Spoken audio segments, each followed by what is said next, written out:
waxaan ku dhaaranayaa magaca Ilaahay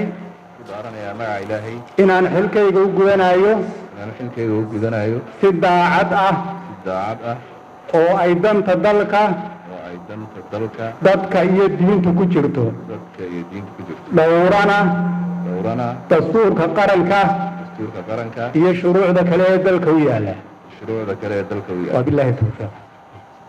runtii waxaan dareemayaa mudane gudoomiye farxad aad u weyn kalsoonida ay siiyeen si guud ay siiyeen oon kala hadlahayn walaalahayga sharafta leh xildhibaanadeena qaranka. isla markaa waxaan dareemayaa culays aad u weyn oo gundhigiisu yahay kalsoonidaas waxay ku salaysan tahay aan ogahay oo ah expectationska iyo filashooyinka ay iga qabaan runtii taas oo filashadaas oo shacabkii oo ayagu matalayaan iga qabaan iyo duruufaha dalkeena yaalla marka la isku maajgareeyo ama la isu balance gareeyo cabsi badan bay gelinaysaa.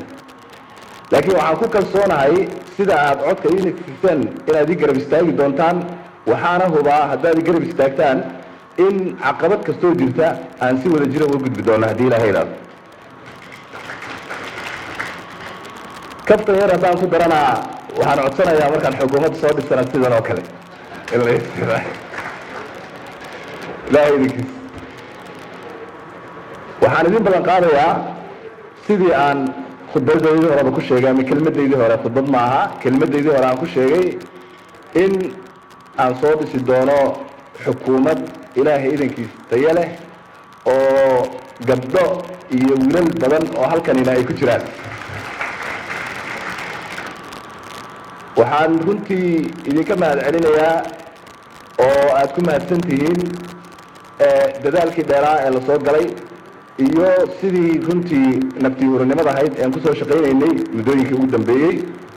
maantana waxay maraysaa in golihii fulinta ilaahay idankiis aad jiifkooda ansixisaan si loo soo dhiso.